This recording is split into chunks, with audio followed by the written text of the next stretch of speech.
جانب سے جو خصوصی پروگرام ہم پیش کرنے جا رہے ہیں، سحری ٹائم نور رمضان، اس پروگرام کا آغاز میں ابھی تھوڑی دیر میں کرنے والا ہوں۔ اس سے قبل کہ اس پروگرام کے بارے میں آپ کو بتا دوں، ناظرین، یہ پروگرام اسلم پاشا جو کانگریس کے لیڈر ہیں، اسلم پاشا جو سابقہ میں ضلع پنچایت ممبر بھی رہے، ان کی جانب سے اس پروگرام کو آرگنائز کیا جا رہا ہے، اور خاص طور پر اس پروگرام کو ایمپائر میں ہم ٹیلی کاسٹ کرتے ہیں، اور آج ہمارے بیچ موجود ہے مولانا اور نعت خواں بھی ہمارے بیچ موجود ہے۔ میں سب سے پہلے تو اس پروگرام کا آغاز کروں اس سے قبل جو ایمپائر شو روم کے مالک ہیں محمد فیروز ہمراز سے میں گزارش کرتا ہوں کہ وہ آئیں، حضرت کی گل پوشی، شال پوشی اور انہیں ایک ہدیتاً کھجور کی پیکٹ دی۔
لا تاخیر سحری ٹائم نور رمضان کا آغاز میں ہدیہ نعت کے ساتھ کرنا چاہوں گا۔ سب سے پہلے تو آپ بخوبی جانتے ہیں جس شخصیت کا میں ابھی تعارف کرایا وہ شخصیت کسی تعارف کی محتاج نہیں، یعنی ان کے والد سابقہ میں رائچور میں ایک بہت بڑے نعت خواں تھے۔ ہم بھی جب چھوٹے تھے ان کی نعتیں سنا کرتے تھے، اور رائچور کی ایک ایسی مشہور شخصیت تھی جن کے بارے میں ہر کوئی جانتے ہیں کہ جہاں بھی نعت کا ذکر آتا تو شالم صاحب کو یاد کرتے تھے۔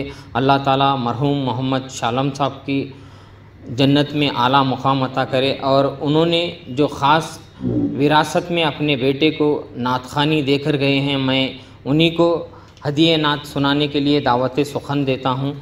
نعت شریف بحضور سرور کائنات صلی اللہ علیہ وسلم۔ انوار محمد سے تا عرش اجالا ہے، انوار محمد سے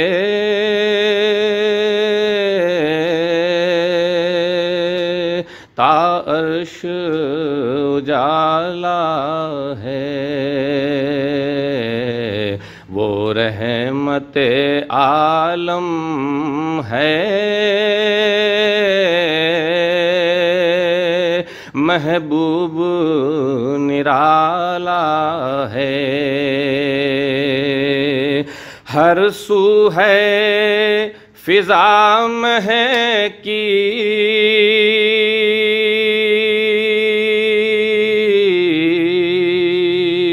ہر سمت اجالا ہے، ہر سو ہے فضا مہکی،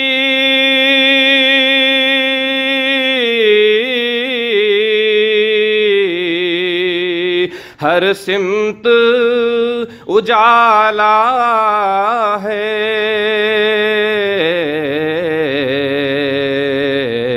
سرکار کی آمد کا عالم ہی نرالا ہے، سرکار کی آمد کا عالم ہی نرالا ہے، احسان یہ کیا کم ہے،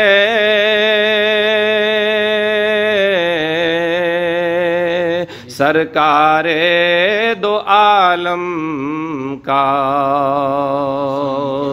احسان یہ کیا کم ہے،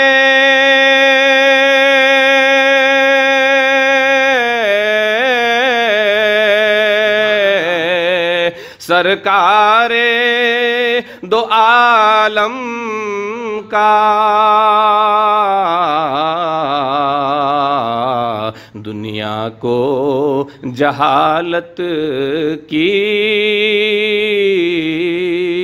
ظلمت سے نکالا ہے،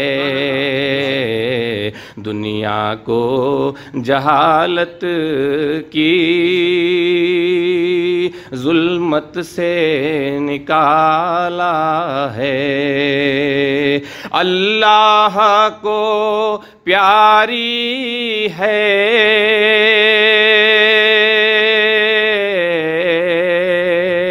ایک ایک ادا ان کی، سبحان اللہ، اللہ کو پیاری ہے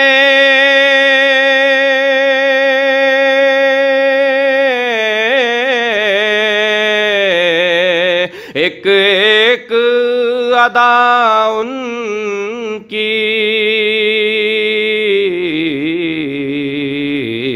سیرت کو محمد کی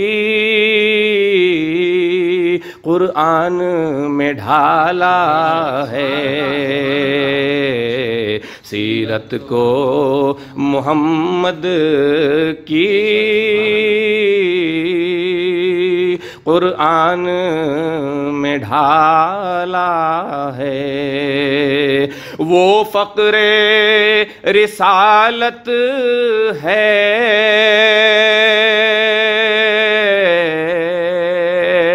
وہ شمع ہدایت ہے، وہ فقر رسالت ہے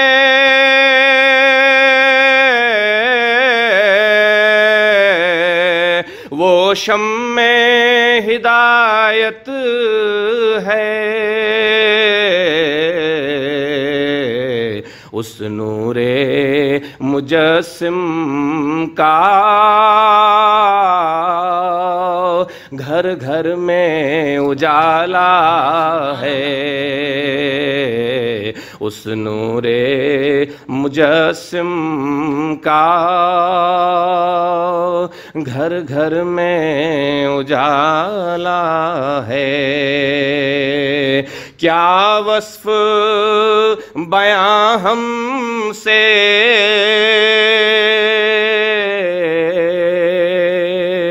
سرکار کا ہو قادر، کیا وصف بیاں ہم سے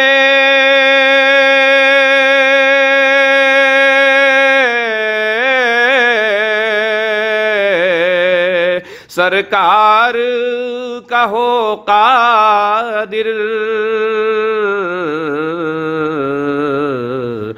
اس رحمت عالم کا اعجاز نرالا ہے، انوار محمد سے تا عرش اجالا ہے، وہ رحمت عالم ہے محبوب نرالا ہے۔ سبحان اللہ، سبحان اللہ۔ ناظرین، یہ تھے محمد اسماعیل نعت خواں۔ جیسے کہ ان کی آواز سن کر یہ محسوس ہو رہا تھا کہ ہمارے بیچ مرحوم محمد شاہ عالم صاحب کی آواز آج بھی ہے اور ایسا لگ رہا تھا کہ وہی ہمیں نعت سنا رہے ہیں۔ آقا کی ثنا خوانی دراصل ایک عبادت ہے، آقا کی ثنا خوانی دراصل ایک عبادت ہے۔ یہ نعت خواں حضرات نعت کی صورت میں قرآن سناتے ہیں۔ تو لیجئے اس سحری ٹائم نور رمضان کا آغاز نعت پاک سے ہو چکا ہے اور ہمارے بیچ موجود ہے مولانا محمد فاروق صاحب، امام و خطیب مسجد عثمانیہ تین خندل۔ سب سے پہلے تو میں نور رمضان سحری ٹائم پروگرام میں مولانا محمد فاروق صاحب کا خیر مقدم کرتا ہوں۔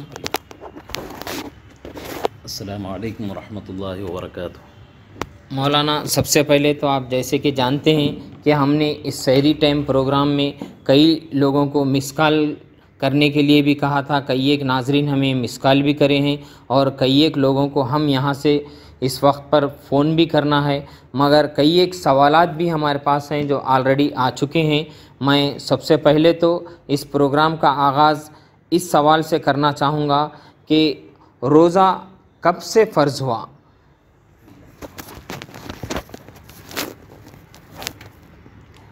السلام علیکم ورحمۃ اللہ وبرکاتہ۔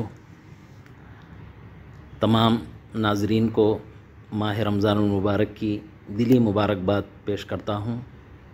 الحمدللہ ہمارے اس شہر رائچور میں A1 TV کی جانب سے جو یہ پروگرام شروع کیا گیا ہے، میں تمام ارکان کو اس بات پر مبارکبادی پیش کرتا ہوں۔ شکریہ۔ نحمدہ و نصلی علی رسولہ الکریم، اما بعد فاعوذ باللہ من الشیطان الرجیم، بسم اللہ الرحمن الرحیم۔ روزے کی فرضیت یاد رکھیں، روزہ اسلام کے ارکان میں ایک عظیم رکن ہے۔ اس کی فرضیت سن 2 ہجری یعنی حضور پاک صلی اللہ علیہ وسلم کے ہجرت فرمانے کے دوسرے سال روزہ تمام امت محمدیہ صلی اللہ علیہ وسلم پر فرض ہوا۔ روزے کی فرضیت سے متعلق قرآن مجید فرقان حمید کی آیت کریمہ ہے، یا ایھا الذین آمنوا کتب علیکم الصیام کما کتب علی الذین من قبلکم لعلکم تتقون۔ اس کے اندر روزے کی فرضیت کا بیان ہوا اور اس کے علاوہ روزے کی مقصدیت بھی بیان ہوئی۔ یعنی اللہ رب العزت نے جس طرح پہلے لوگوں پر روزے کو فرض فرمایا تھا، امت محمدیہ صلی اللہ علیہ وسلم پر بھی روزے کو فرض کیا گیا ہے تاکہ تم میں تقوی و پرہیزگاری پیدا ہو۔ اسی طرح سورہ بقرہ کی اگلی آیت کریمہ میں بھی اللہ رب العزت نے اس کا ذکر فرمایا، جیسا کہ آیت کریمہ ہے، شہر رمضان الذی انزل فیہ القرآن ھدی للناس وبینات من الھدی والفرقان فمن شہد منکم الشہر فلیصم۔ یعنی جو شخص بھی ماہ سیام کا چاند دیکھے تو چاہیے کہ اس کو روزے کا اہتمام کرے۔ تو اس طرح روزے کی فرضیت سن 2 ہجری یعنی حضور پاک صلی اللہ علیہ وسلم کے ہجرت فرمانے کے دوسرے سال روزہ فرض ہوا ہے۔ ٹھیک ہے، شکریہ۔ یہ جو بھی ناظرین ہم سے سوال کرے ہیں ان کا جواب مولانا نے بہت ہی اچھے انداز میں پوری تفصیلی گفتگو میں بتایا۔ تو لیجئے ہمارے بیچ ابھی محمد فیروز ہمراز نے ایک سوال کیا تھا کہ رمضان میں جو لوگ اکثر پہلے سحری وقت میں اذان تک بھی لوگ کھاتے تھے، مگر اب سحری ٹائم میں جیسے ہی اس کے اندر 4:42 شاید آج کل کا ٹائم ہے، وہ 4:42، مگر اکثر لوگوں کا کہنا یہ ہوتا ہے کہ 4:42 پر ہی وہیں پر رک جائیں سحری ٹائم۔ کیا یہ صحیح ہے؟ کیا پہلے جو لوگ اذان اور بھی 2 منٹ رہنے تک بھی کھاتے تھے؟ ہم بھی بچپن میں کئی وقت اذان ہو رہی تھوڑی دیر کے بعد پانی پیں گے، ٹھہر اذان ہونے سے پہلے بلکہ جیسے مائک کی آواز آتی تو پانی پی لیا کرتے تھے۔ کیا صحیح مناسب کیا ہے صاحب؟ سب سے پہلے بنیادی بات تمام مسلمانوں کو یہ بات یاد رکھنی چاہیے کہ شریعت مطہرہ نے جو عبادات ہم پر فرض کیے ہیں، جو بھی عبادات ہم پر لازم کیے ہیں، اس کے بارے میں ہمارا موقف یہ ہونا چاہیے کہ ہم علماء اکرام کے تابع رہیں۔ علماء فقہاء اکرام نے تمام عبادات سے متعلق جتنے مسائل ہو سکتے ہیں تمام کو تفصیلاً بیان فرما دیا ہے۔ بہت سارے عبادات میں، بہت سارے مسائل میں ہمارا عمل یہ ہے کہ ہم علماء اکرام کی اتباع نہیں کرتے، بلکہ انسنی باتوں کو، اس طرح کی باتوں کو ہم توجہ دیتے ہیں۔ یعنی بڑے یہ کہتے تھے، بڑوں کا یہ کہنا ہے۔ یاد رکھے شریعت مطہرہ کے معاملے میں بڑوں کی اتباع، یعنی گھر کے بزرگ یہ کہتے تھے، بڑے یہ کہتے تھے، اماں جان یہ کہتے تھے، اس بات پر توجہ نہ دے، بلکہ شریعت مطہرہ کے تمام مسائل میں اس بات کا خیال رکھے کہ علماء اکرام و فقہ کرام نے اس بارے میں کیا فرمایا ہے۔ تمام مسائل میں اس بات کا ہم کو خیال رکھنے کی ضرورت ہے۔ اب رہی بات سحر سے متعلق وقت کی، تو یاد رکھے سحر سے متعلق اوقات جو متعین کیے گئے ہیں، ان اوقات میں جو فقہاء کرام نے اوقات متعین کیے ہیں، اس میں یہ بات یاد رکھیں، اذان جس وقت ہوتی ہے، اذان سے 20 منٹ قبل سحر کا وقت بالکل ختم ہو جاتا ہے۔ اب رہا اذان کا جو وقت ہے، وہ اس بارے میں آج کل یہ بھی دیکھنے کی ضرورت ہے کہ بسا اوقات بعض مقامات پر اذان جلدی ہو جاتی ہے، بعض مقامات پر اذان دیر سے دی جاتی ہے۔ تو سب سے پہلے اذان کا وقت صحیح طور پر اپنے محلے کی مسجد سے معلوم کر لے کہ اذان کا وقت کب شروع ہو رہا ہے۔ اذان کے وقت سے 20 منٹ قبل اپنی سحری کو ختم کر دے، یہی صحیح مسئلہ ہے۔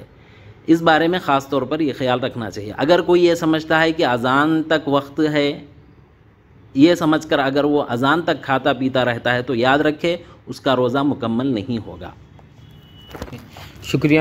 جیسے کہ مولانا بتا رہے تھے، میں خود بھی کئی وقت اس معاملے میں گھر میں سوالات ہوتے تو کنفیوز ہو جاتا تھا، مگر ہمارے پاس تقریباً 5:10 اذان ہیں، یعنی اس سے 20 منٹ قبل جو بھی ٹائم ہوگا مسجد کی اذان کا ہمارے ایریے میں یا ہمارے شہر میں جہاں تک ہماری آواز آتی ہے، اس سے 20 منٹ قبل ہی ہم سحری کے وقت کو یعنی سحری کو وہیں پر روک دیں۔ اگر مولانا بعض لوگ اذان سے پہلے اٹھتے ہیں، اٹھنے میں تاخیر ہو جاتی ہے، کیا وہ لوگ اذان سے پہلے 20 منٹ ہونے کے بعد 5-10 منٹ بچے تو وہ سحری کر سکتے ہیں یا بنا سحری کے ہی روزہ رہ سکتے ہیں؟ اس بارے میں دیکھیے، 20 منٹ قبل کا جو وقت بتلایا گیا ہے وہ احتیاط کا ہے۔ اس سے ایک 10 منٹ آگے بھی، جیسا کہ آپ نے بتلایا کہ ایمرجنسی حالت میں، یعنی اگر اٹھنے میں تاخیر ہو گئی ہے تو فقہاء کرام نے پھر مزید 10 منٹ تک اس بات کی اجازت دی ہے۔ یعنی کل ملا کر اگر آپ اذان سے 10 سے 12 منٹ پہلے اگر اٹھ جاتے ہیں تو مختصراً جو بھی ہے ماحضر کھا لے کر روزے کو پورا کر سکتے ہیں۔ وہ وقت بھی اگر چلا جائے، عین اذان کے وقت اگر آپ اٹھے ہیں، تو اس بارے میں یہ ہے کہ اگر آپ چاہے تو بغیر سحری کے روزہ رکھ سکتے ہیں۔ ماشاءاللہ، سبحان اللہ۔ جیسے کہ کہا جاتا ہے کہ ہمارے اسلام میں بہت آسانی ہے، کئی جگہ ہمارے اسلام نے ہمارے لیے اتنے مشکلات کے لیے اتنا آسانی دی ہے کہ ہم ہی اس کو جانتے نہیں، مگر علماء اکرام سے ہم ہر بات کو اگر رجوع کرتے رہیں تو یقیناً ہمارے ہر سوال کا جواب ہوگا۔ ابھی محمد فیروز ہمراز کا بھی ہم نے سوال شامل کیا تھا، اور بھی سید عمران ہیں، ان کا بھی اگر کوئی سوال ہے تو مولانا کے سامنے کر سکتے ہیں۔ ویسے ہمارے بیچ موجود ہے ہمارے نعت خواں محمد اسماعیل کا ایک سوال تھا کہ اکثر لوگوں کو کڈنی اسٹون ہوتا ہے، وہ سحری تو کر لیتے ہیں مگر بعد میں سحری کے کسی وجہ سے اگر انہیں پین ہو جائے یا درد زیادہ ہو جائے، برداشت کے باہر ہو جائے، تو کیا ان کو انجیکشن لگانا یہ صحیح ہے، درست ہے، یا پھر ان کا روزہ گیا اگر الٹی وغیرہ کرے؟ اللہ تبارک و تعالیٰ نے روزہ جو فرض کیا ہے، اس سے متعلق جو بھی مسائل فقہاء کرام نے بیان فرمائے ہیں، اس بارے میں یاد رکھے، وَإِن كُنتُم مَرِيضًا أَوْ عَلَى سَفَرٍ فَعِدَّةٌ مِّنْ أَيَّامٍ أُخَرَ، یعنی روزے سے متعلق یہ بات بتلائی گئی کہ اگر کوئی شخص بیمار ہو تو اس کے لیے روزہ چھوڑنے کی اجازت ہے۔ جتنے دن وہ بیمار ہوگا اتنے دن روزے کو ترک کر دے، بعد میں اس کی قضا لازم ہے۔ اور مرض کے بارے میں خود سے فیصلہ نہ کرے بلکہ ڈاکٹروں سے مشورہ لے۔ اگر مرض اتنا شدید ہو کہ آپ کے کسی عضو کے ہلاک ہونے کا خوف ہو یا پھر آپ کے جان کی ہلاکت کا خوف ہو، تو اس بارے میں شریعت مطہرہ نے آپ کو چھوٹ دی ہے کہ آپ روزہ بعد میں اس کی قضا کر سکتے ہیں۔ جیسا کہ اللہ رب العزت کا ارشاد ہے، یرید اللہ بکم الیسر ولا یرید بکم العسر، یعنی اللہ رب العزت آپ سے آسانی چاہتا ہے، نہ کہ آپ کو مشکلات میں ڈالنا چاہتا ہے۔ تو شریعت مطہرہ نے اس بات کی اجازت دی ہے کہ آپ اگر شدید بیمار ہو تو آپ کے لیے اس میں اجازت ہے کہ آپ روزے کی قضا کر لیں۔ اب رہا انجیکشن یا گلوکوز وغیرہ کا مسئلہ، اس بارے میں یاد رکھیں فقہاء کرام کے 2 قول ہیں۔ پہلے قول کے مطابق بعض فقہاء نے اس بات کی اجازت دی تھی کہ اگر کوئی شخص روزے کی حالت میں انجیکشن لگوائے تو اس کا روزہ نہیں ٹوٹتا، یہ پہلا قول ہے۔ لیکن زیادہ قرین قیاس یا زیادہ احتیاط کا جو قول فقہاء کرام نے بیان فرمایا ہے وہ یہ ہے کہ اگر انجیکشن لگائے تو اس سے روزہ ٹوٹ جاتا ہے، اسی لیے اس میں احتیاط کرنا ضروری ہے۔ اگر سحر کے وقت میں یعنی سحر سے پہلے انجیکشن لگائے یا پھر افطار کے بعد اگر انجیکشن لگائے تو یہ زیادہ بہتر ہے۔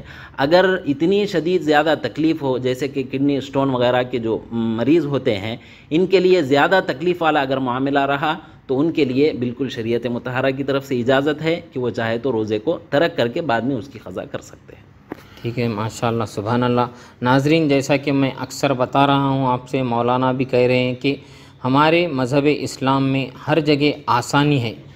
اور میں اور ایک سوال اس میں شامل کرنا چاہوں گا کہ قرآن شریف بخشنے کے تعلق سے اکثر لوگ رمضان المبارک میں زیادہ تر ثواب کے لیے، ان کے مرحومین کے لیے، ایصال ثواب کے لیے قرآن شریف بخشتے ہیں۔ کیا بعض لوگوں کا کہنا یہ ہے، کسی نے ہم سے سوال کیا ہے کہ قرآن شریف پڑھنے کے بعد جو سجدے ہوتے ہیں اس میں پہلے تو کتنے سجدے ہیں مولانا؟ قرآن مجید فرقان حمید میں جو سجدوں کا ذکر ہے اس کے اندر یاد رکھیں 2 مسلکوں کے مطابق، یعنی حنفی مسلک اور شافعی مسلک۔ حنفی مسلک کے مطابق 14 سجدے واجب ہے، یعنی 14 آیتیں قرآن مجید کی آپ جب تلاوت کرتے ہیں تو ان 14 آیتوں کی تلاوت کرنے کے بعد سجدہ تلاوت پڑھنے والے پر اور سننے والے پر واجب ہو جاتا ہے۔ اچھا، میں وہ آیت جب پڑھ رہا ہوں اس میں سجدہ بول کر آیا، تو جب میں قرآن شریف وہیں رکا کر سجدہ کرنا لازم ہے یا پوری قرآن شریف مکمل ہونے کے بعد 14 سجدے کرنا؟ دیکھیے، سجدہ تلاوت واجب ہونے کے بعد فوراً ادا کر لے تو بہتر افضل ہے، فوراً اگر ادا کر لے تو بہتر افضل ہے۔ اگر اس وقت گنجائش نہ ہو تو بعد میں پوری قرآن مجید ختم ہونے کے بعد بھی پورے سجدوں کو ادا کیا جا سکتا ہے۔ اچھا، پورے سجدے ادا کیے بغیر کیا ہم قرآن شریف کسی کو بخش سکتے؟ بعد میں بھی ہم اگر سجدے کر سکتے؟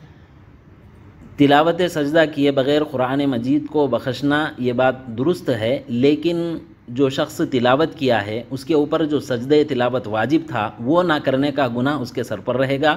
باقی رہا تلاوت کو ایصال کرنا، یعنی جو بھی پڑھا گیا ہے اس کو بخشنا، اس بارے میں گنجائش ہے، یعنی اس کو بخشا جا سکتا ہے۔ ٹھیک ہے ناظرین، اور ایک خاص مولانا سوال کہ سجدہ لوگ اپنے اپنے الگ الگ حساب سے کرتے ہیں، اس کا صحیح طریقہ کیا ہے؟ صحیح طریقہ یہ ہے کہ سجدہ تلاوت کی نیت کر لیں اور سیدھے جس طرح نماز میں سجدہ ادا کیا جاتا ہے اس طرح سیدھے سجدے میں چلے جائے۔ اس طرح ایک سجدہ مکمل ہونے کے بعد پھر سے ٹھہر جائے، یہ آپ کا سجدہ تلاوت مکمل ہوگا۔ ماشاءاللہ، سبحان اللہ۔ مولانا، جیسے کہ سید عمران کا ایک سوال آپ نے سنا، اور کئی ایک لوگ یہ بھی کرتے ہیں کہ سحری کرنے کے بعد سو جاتے ہیں اور ظہر کو اٹھے نہیں تو ڈائریکٹ عصر کے وقت اٹھتے ہیں، عصر پڑھ لے کے افطاری کی تیاری میں لگ جاتے ہیں اور پھر ان کا روزہ اس طرح سے ہوتا ہے۔ تقریباً کئی لوگ ایسا کرتے ہیں، کیا یہ درست ہے؟ دیکھیے، روزے کی حالت میں کسی بھی قسم کی کوئی چیز ناک یا منہ کے ذریعے سے اگر جسم میں داخل ہو جاتی ہے، پیٹ میں داخل ہو جاتی ہے، حلق میں، تو اس سے روزہ ٹوٹ جاتا ہے۔ سوال جو کیا گیا ہے کہ آیا روزے کی حالت میں برش پر پیسٹ کا استعمال کر سکتے ہیں یا نہیں، یاد رکھیں اس سے زیادہ تر امکان حلق میں اس چیز کے جانے کا ہے، تو لہٰذا بہتر یہ ہے کہ ٹوتھ پیسٹ کا استعمال نہ کرے۔ اس بارے میں حدیث رسول اللہ صلی اللہ علیہ وسلم یاد رکھے، روزے دار کی بہترین صفت نبی کریم صلی اللہ علیہ وسلم نے جو ارشاد فرمائی ہے وہ ہے مسواک کا استعمال، ماشاءاللہ، جو جو آج ہم نے پوری طرح اس سنت کو بھلا دیا ہے۔ یاد رکھے مسواک کی جو بے بہا اتنی زیادہ فضیلت اور اس کے اتنے زیادہ فوائد ہے کہ اگر وہ بیان کرنے کے لیے بیٹھ جائے تو کافی وقت لگے۔ اس بارے میں بس اتنا میں کہنا چاہوں گا کہ مسواک کا جو سب سے کم فائدہ، جو سب سے تھوڑا فائدہ جو نبی کریم صلی اللہ علیہ وسلم نے بیان فرمایا ہے کہ اس سے منہ کی بو ختم ہو جاتی ہے، سب سے چھوٹا فائدہ، اور سب سے بڑا فائدہ اس کا یہ ہے کہ مسواک کے سنت پر عمل کرنے والا مومن مرتے وقت اس کو ایمان پر خاتمہ اس کو نصیب ہوگا۔ کلمہ طیبہ اس کو نصیب ہوگا، یعنی ایمان پر خاتمے کی بشارت نبی کریم صلی اللہ علیہ وسلم نے ارشاد فرمائی ہے۔ تو لہٰذا تمام مؤمنین کو اس بات کا خیال رکھنے کی ضرورت ہے کہ وہ اپنے لیے مسواک کے استعمال کو لازم کر لے، صرف ماہ رمضان المبارک ہی نہیں بلکہ دیگر دنوں میں بھی مسواک کا اہتمام کرے۔ اس سے قریب 70 بیماریوں سے زیادہ اس کے اندر ختم ہونے کی فضیلت اس کے اندر بتلائی گئی ہے۔ تو لہٰذا ٹوتھ پیسٹ کا استعمال اس کے اندر روزے کے ٹوٹنے کا زیادہ اندیشہ ہے، تو لہٰذا تمام ناظرین سے میں گزارش کروں گا کہ وہ روزے کے اندر ٹوتھ پیسٹ کا استعمال نہ کریں۔ مگر اکثر لوگ مسواک جیب میں ہی رکھتے ہیں، ظہر میں استعمال کرتے، عصر میں کرتے، یعنی یہاں تک کہ افطاری کے پہلے بھی کرتے ہیں، یہ بھی درست ہے کیا؟ بالکل درست ہے۔ مسواک کے استعمال کے لیے آپ کبھی بھی مسواک کا استعمال کیا جا سکتا ہے، نماز کے لیے ہو یا غیر نماز کے لیے ہو، مسواک کا استعمال کیا جا سکتا ہے۔ ہاں، اور ایک سوال میں اس میں شامل کیا تھا کہ لوگ اکثر فجر میں نماز پڑھنے کے بعد سو جاتے ہیں، اور بعض لوگ تو سحری کرتے ہی سو جاتے ہیں، پھر ظہر کو اٹھے یا نہیں، عصر میں ڈائریکٹ اٹھتے ہیں، اس کے بارے میں آپ؟ دیکھیے، اللہ رب العزت کی طرف سے جو ماہ سیام، ماہ رمضان المبارک ہمیں عطا ہوا ہے، یہ ماہ رمضان المبارک اللہ کی طرف سے ایک بہت بڑی نعمت ہے، اس کا ہمیں خیال رکھنے کی ضرورت ہے۔ ماہ رمضان المبارک میں بھی اس طرح اگر ہم سوتے رہیں، اسی طرح اس کو گزار دے، تو یاد رکھے ہم سے بڑا بدبخت کوئی نہیں ہوگا، کیونکہ اللہ کی طرف سے یہ انعام ہمیں عطا ہوا ہے۔ تو لہٰذا ماہ رمضان المبارک میں دیگر ایام کے مقابل میں ہم کو اس میں خاص اہتمام کرنے کی ضرورت ہے، چونکہ ماہ رمضان المبارک کی جو فضیلت آئی ہے کہ غیر دنوں میں جو نفل نماز ادا کی جاتی ہے، ایک نفل کا نماز کا ثواب ماہ رمضان المبارک میں فرض کے برابر ہو جاتا ہے، اور کوئی شخص ایک فرض ادا کرتا ہے تو اس کا درجہ بڑھ کر 70 گنا زیادہ تک ثواب اس کا عطا کیا جاتا ہے۔ تو لہٰذا اس موقع کو ہمیں غنیمت جاننا چاہیے۔ اگر اس میں بھی سستی اور لاپرواہی کر کے اگر ہم خود اس طرح سوتے رہیں گے تو پھر ہماری غفلت کے ذمہ دار ہم خود ہوں گے اور اپنا نقصان خود ہم کریں گے۔ تو لہٰذا میں تمام سے گزارش کروں گا کہ ماہ سیام جو ماہ رمضان المبارک اللہ کی طرف سے ایک بہت بڑا انعام ہے، اس ماہ کی فضیلت تمام مہینوں پر اللہ رب العزت نے اس کو فضیلت بخشی ہے، تو لہٰذا اس میں خاص طور پر عبادات کا اہتمام کریں۔ ٹھیک ہے ناظرین، یہ تھے ہمارے بیچ مولانا محمد فاروق صاحب، امام و خطیب مسجد عثمانیہ 3 خدل۔ ناظرین، جیسے کہ انہوں نے کئی ایک سوالات کے جوابات دیے ہیں، اور میں ناظرین سے یہ کہنا ضرور چاہوں گا، جو بھی اپنے سوالات رکھنا چاہ رہے ہیں ہمارے نیچے دیے گئے کمنٹس باکس میں آپ اپنا نمبر درج کروائیے، تاکہ جب مولانا گزشتہ نیکسٹ ٹائم ہمارے سامنے ہوں گے تو میں آپ کے سوالات ڈائریکٹ مولانا کے سامنے پیش کروں گا، اور جوابات آپ مولانا کی زبان سنیے۔ اور میں سب سے پہلے تو آج کے اس پروگرام کا اختتام یہیں پر کرنا چاہوں گا، اور مولانا محمد فاروق صاحب کا اور محمد اسماعیل نعت خاں کا میں تہہ دل سے A1 TV کی جانب سے، اور جناب اسلم پاشا سابقہ ضلع پنچایت ممبر کی جانب سے شکریہ ادا کرتا ہوں۔